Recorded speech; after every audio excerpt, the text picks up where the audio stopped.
కడుపుపై కొట్టారు. రాష్ట్ర వ్యాప్తంగా చిరుద్యోగులను తొలగిస్తూ సరికొత్త పాలన.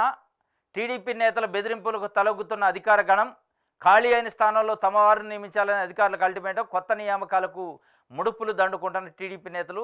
2,65,000 మంది వాలంటీర్లను ఇప్పటికే పక్కన పెట్టిన ప్రభుత్వం. పాఠశాలల్లో మధ్యాహ్న భోజనం వండే కార్మికుల వేలాది మంది తొలగింపు. ఇప్పటికే 2,360 మంది ఉపాధి హామీ ఫీల్డ్ అసిస్టెంట్లతో బలవంతపు రాజీనామా. టీడీపీ నేతల వేధింపులతో 4 ఫీల్డ్ అసిస్టెంట్లు ఆత్మహత్య. నైట్ వాచ్మెన్లు, స్కూళ్లలో మరుగుదొడ్లు శుభ్రం చేసే కార్మికులపై కూడా వేటట. ఇక ఇంతకంటే దౌర్భాగ్యం, ఇంతకంటే దరిద్రం, ఇంతకంటే దురదృష్టకరమైంది ఉండదు. శానిటేషన్ అంటే హౌస్ కీపింగ్. ప్రభుత్వ స్కూళ్ళల్లో బాత్రూమ్లు గడిగే పారిశుద్ధ కార్మికులు కూడా తొలగించడం అంట. తొలగించి మా వలన పెట్టుకోవాలి. ఇంత కక్కుర్తే వారమా?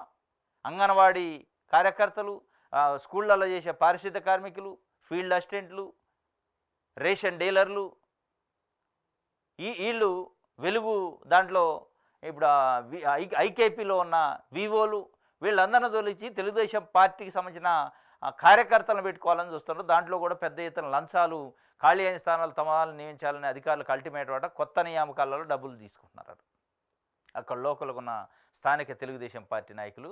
కానీ ఎన్నికల ముందు ఏం చెప్పారు? ఎన్నికల ముందు మీరు చెప్పింది ఏంది? వనరుల కల్పన, కొత్త ఉద్యోగాలు, కొత్త పరిశ్రమల ద్వారా భారీ సంఖ్యలో యువతకు ప్రభుత్వ కొలువులతో పాటు విస్తృత ఉపాధి అవకాశాలు బాటలు వేస్తాం, సంపద సృష్టించి పంచుతాం అని కూటమి పార్టీ నేతలు ప్రచారం చేశారు. సంపద సృష్టించి పంచుతాం, వనరుల కల్పన, ఉపాధి కల్పన, ఉపాధికి సంబంధించి అనేక అవకాశాలను క్రియేట్ చేయడం, ప్రభుత్వ కొలువులతో పాటు ప్రైవేట్లో కూడా కొలువుల్ని ఇప్పిస్తూ ఉన్నాడు. ఆ కొలువులు ఇప్పించడం దేవుడు ఎరుగు, నువ్వు ఉపాధి కల్పించడం దేవుడు ఎరుగు. వాళ్ళకు ఆల్రెడీ ఉపాధి ఉండి నడుస్తున్న ఉపాధిని పొట్టగొట్టే కార్యక్రమం చేస్తున్నారు ఇప్పుడు అనేది పెద్ద ఎత్తున ఆందోళన.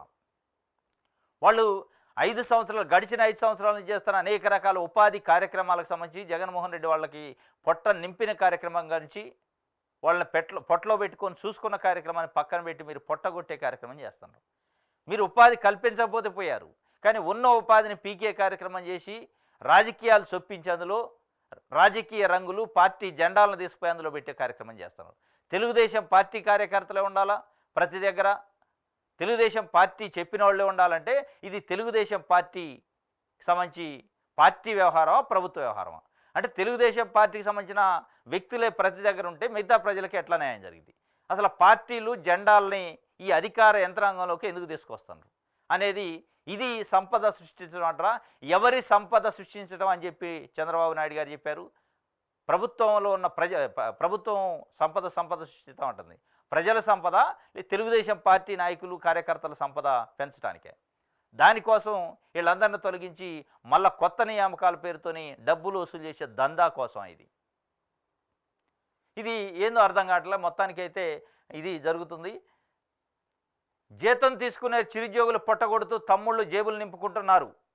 చివరకు స్కూళ్లలో మరుగుదొడ్లు శుభ్రం చేసే వర్కర్లను సైతం వదలకుండా అడ్డగోలుగా తీసేసి ముడుపులు ఇచ్చిన వారిని నియమిస్తున్నారు. ఇది అన్ని జిల్లాల్లోనూ అక్రమ తొలగింపుల పర్వం యథేచ్ఛగా కొనసాగుతుంది. ఓట్లేసి గెలిపిస్తే కడుపుపై కొట్టారు అని బాధితులు కన్నీటి పర్యంతో దృశ్యాలు ఊరూర కనిపిస్తున్నాయి.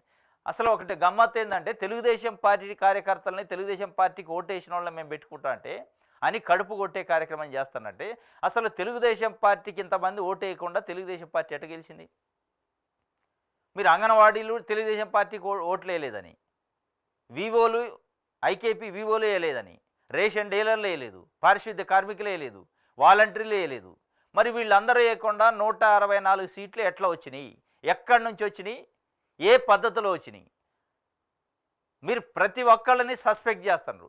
ప్రతి వర్గాన్ని సస్పెక్ట్ చేసి వీళ్ళు మాకు ఓటు వేయలేదు కాబట్టి వీళ్ళని తొలగించాలి, వీళ్ళు మాకు ఓటు వేయలేదు కాబట్టి ఈ వర్గాలు ఓట్లు వేయలేదని అనేక మందిని ఓట్లు వేయలేదు అని ఒక ముద్ర వేస్తున్నారు. కానీ వాళ్ళందరూ అసలు ఇంత పెద్ద ఎత్తున ఓట్లు వేయకుండా ఎట్లా 50% పైన ఓట్లు వచ్చినాయి? ఎట్లా సీట్లు 93% సీట్లు వచ్చినాయి? మరి 93% సీట్లు 164 సీట్లు వచ్చినాయి అంటే దాని అర్థం ఎక్కువ మంది ఓటు వేస్తేనే వచ్చింది. మరి ఓట్లు వేయకుండా నిజంగానే వీళ్ళు ఓట్లు వేయలేదా? వీళ్ళు వైఎస్ఆర్సీపీకే ఓట్లు వేస్తే తెలుగుదేశం పార్టీ అట గెలిచింది. ఏం జరిగింది మతలబు అనేది కూడా ఆలోచించుకోవాలి కదా. ఇది పక్కన పెట్టి ఓట్లు, రాజకీయాలు, సీట్లు, పార్టీల పేరుతోని వాళ్ళు చక్కగా పని చేసుకుంటుంటే వాళ్ళ కుటుంబాలని ముందుకు తీసుకుపోతుంటే కుటుంబాలను ఛిద్రం చేసే కార్యక్రమం, కుటుంబాలను రోడ్డున పడేసే కార్యక్రమం. ఆల్రెడీ నలుగురు ఫీల్డ్ అసిస్టెంట్లు ఆత్మహత్య చేసుకున్నారు తెలుగుదేశం పార్టీ నాయకుల ఒత్తిడికి.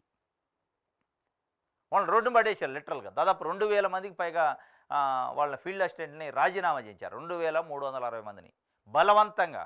రాజీనామా చేస్తావా, నిన్ను తొలగించాలన్నా, నిన్ను ఒత్తిడి చేయాలన్నా, నిన్ను సస్పెండ్ చేయించాలన్నా.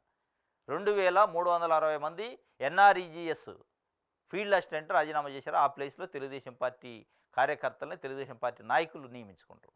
అది కూడా మా డబ్బులకి, ఉట్టిగేం కాదు. మొత్తానికి పేద ప్రజల పొట్టగొట్టే, కడుపు కొట్టే కార్యక్రమం చేస్తున్నారు. కానీ మనకు ఒక సామెత ఉంటుంది, కడుపు కొట్టొద్దు ఈపు మీద కొట్టండి, కడుపు మీద కొట్టొద్దు అని అన్నారు. కానీ కడుపు మీద కొడుతుంది ఇలా తెలుగుదేశం పార్టీ.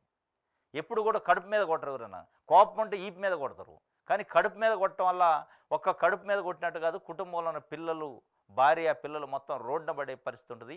ఇది మంచిది కాదు ప్రభుత్వానికి కూడా.